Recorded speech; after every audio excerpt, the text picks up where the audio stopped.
Assalamualaikum warahmatullahi wabarakatuh. Halo semua, kami dari kelompok 3 ingin menyampaikan materi tentang integrasi nasional. Sebelumnya, perkenalkan saya Hira Mutiari dengan NPM A1M025005. Kemudian teman di sebelah kiri saya. Perkenalkan, saya Siri Eliamanda dengan NPM A1M025026. Perkenalkan, nama saya Fadila Putri Utami dengan NPM A1M025025. Perkenalkan, nama saya Anggi Refiliansa dengan NPM A1M025033. Perkenalkan, nama saya Cece Ulatitarigan dengan NPM A1M025023. Itulah tadi perkenalan dari kami. Selamat menyaksikan.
Baiklah, saya akan menjelaskan tentang pengertian integrasi nasional. Integrasi nasional adalah proses menyatukan berbagai perbedaan suku, agama, bahasa, dan budaya dalam satu kesatuan bangsa Indonesia. Integrasi tidak berarti menghapus perbedaan, tetapi mengelola keberagaman agar menjadi kekuatan. Semboyan Bhinneka Tunggal Ika mencerminkan tekad bangsa untuk bersatu dalam keberagaman. Indonesia dikenal sebagai negara yang sangat majemuk baik dari segi suku, bangsa, agama, budaya, maupun bahasa.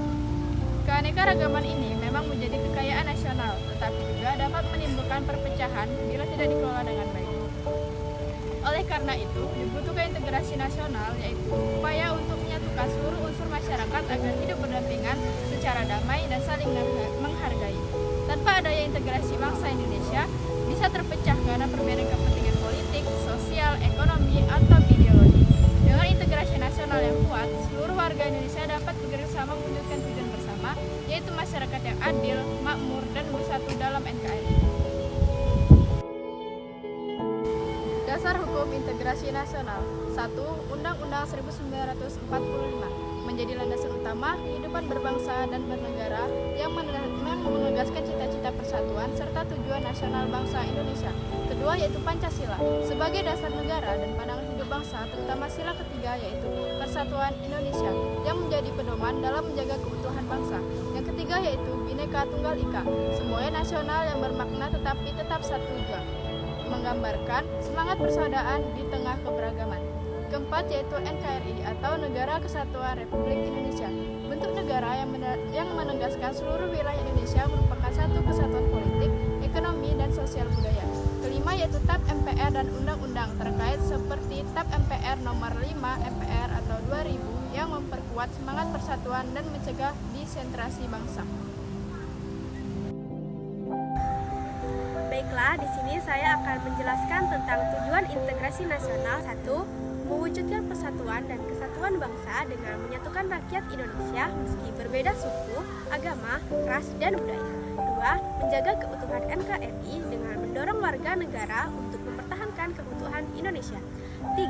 Menciptakan kehidupan damai dan harmonis dengan menumbuhkan sikap saling menghargai agar tercipta keamanan dan kesejahteraan.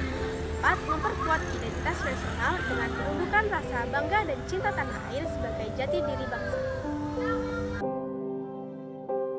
Faktor pendorong. 1. Rasa senasib dan sepenanggungan, pengalaman, sejarah bersama menumbuhkan rasa persatuan. 2. Semangat persatuan dan kesatuan bangsa, saling menghargai dalam keberagaman sesuai Bhinneka Tunggal Ika. 3. Tekad mempertahankan NKRI, keinginan bersama menjaga kedaulatan dan keutuhan negara. 4. Toleransi antar umat beragama dan budaya, sikap menghormati perbedaan memperkuat persatuan bangsa. Baiklah, di sini saya akan menjelaskan faktor penghambat integrasi nasional. Faktor penghambat integrasi nasional yang pertama, keberagaman yang tidak dikelola baik.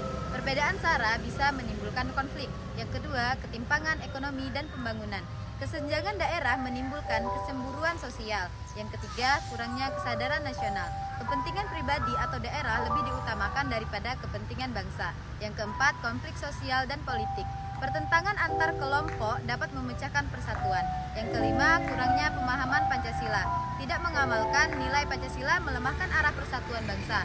Yang keenam, pengaruh globalisasi dan budaya asing. Budaya luar dapat melunturkan identitas nasional. Yang ketujuh, letak geografis luas. Jarak antar pulau menghambat komunikasi dan kebersamaan. Yang kedelapan, korupsi dan ketidakadilan. Hukum menurunkan kepercayaan rakyat terhadap bangsa. Bentuk integrasi nasional. Yang pertama, integrasi sosial. Penyesuaian antara kelompok agar hidup rukun dan saling menghargai. Yang kedua, integrasi politik. Penyatuan kekuatan dan pendagangan politik untuk menjaga stabilitas dan kesatuan bangsa. Yang ketiga, integritas ekonomi. Menyatukan kegiatan ekonomi antar daerah untuk pemerataan dan kesejahteraan. Yang keempat, integrasi budaya. Saling menghargai nilai budaya tanpa menghilangkan identitas masing-masing. Yang kelima, integrasi wilayah. Menyatukan seluruh wilayah Indonesia agar tetap utuh dalam NKRI. Yang keenam, integrasi nasional. Penyatuan seluruh aspek bangsa, sosial, politik, ekonomi, budaya, wilayah dalam satu kesatuan. Baiklah, saya akan menjelaskan mengenai tantangan integrasi nasional. Tantangan integrasi nasional berpengaruh budaya asing dan kemajuan teknologi dapat melemahkan nilai kebangsaan, kesenjangan sosial, politik, identitas, hoaks di media sosial, serta menurunkan semangat gotong royong dapat memicu perpecahan. Selain itu, rendahnya kepedulian generasi muda terhadap nilai Pancasila juga menjadi tantangan karena itu perlu penguatan wawasan kebangsaan, karakter, dan toleransi untuk menjaga persatuan bangsa. Upaya mempertahankan integrasi nasional. Yang pertama, menanamkan nilai Pancasila sebagai pedoman hidup untuk menjaga persatuan. Yang kedua, menumbuhkan nasionalisme meningkatkan rasa cinta tanah air dan kebanggaan bangsa. Tiga, menegakkan hukum adil, membangun kepercayaan dan mencegah konflik. Yang keempat, mengembangkan toleransi, menghormati perbedaan demi persaudaraan. Yang kelima, pemerataan pembangunan, mengurangi kesenjangan sosial dan ekonomi. Yang keenam, melestarikan budaya nasional, memperkuat identitas dan persatuan bangsa. Yang ketujuh, pendidikan kewarganegaraan, nilai persatuan dan tanggung jawab warga negara. Yang kedelapan, kesadaran bela negara, menumbuhkan semangat menjaga keutuhan bangsa. Di sini saya akan menjelaskan bagian contoh integrasi nasional. Contoh integrasi nasional yang pertama, Indonesia yang beragam tetap bersatu melalui semboyan Bhinneka Tunggal Ika. Yang kedua, bahasa Indonesia digunakan sebagai bahasa pemersatu seluruh daerah. Yang ketiga, upacara bendera dan lagu kebangsaan menumbuhkan rasa nasionalisme. Yang keempat, gotong royong antar warga tanpa memandang perbedaan, memperkuat persatuan. Yang kelima, pembangunan merata di berbagai daerah.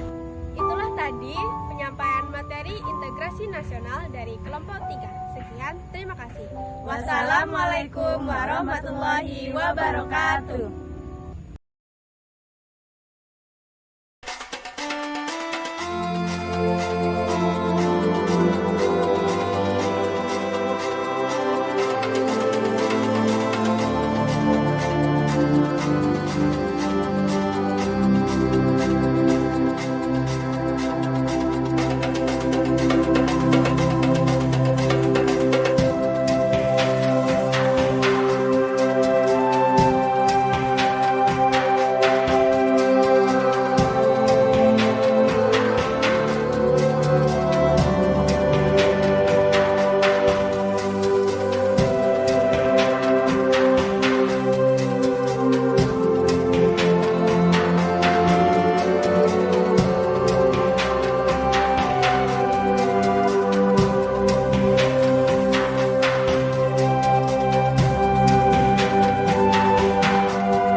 Pancasila itu jiwa dan raga kita.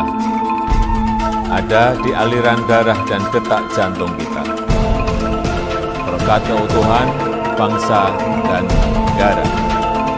Saya Jokowi, saya Indonesia, saya Pancasila.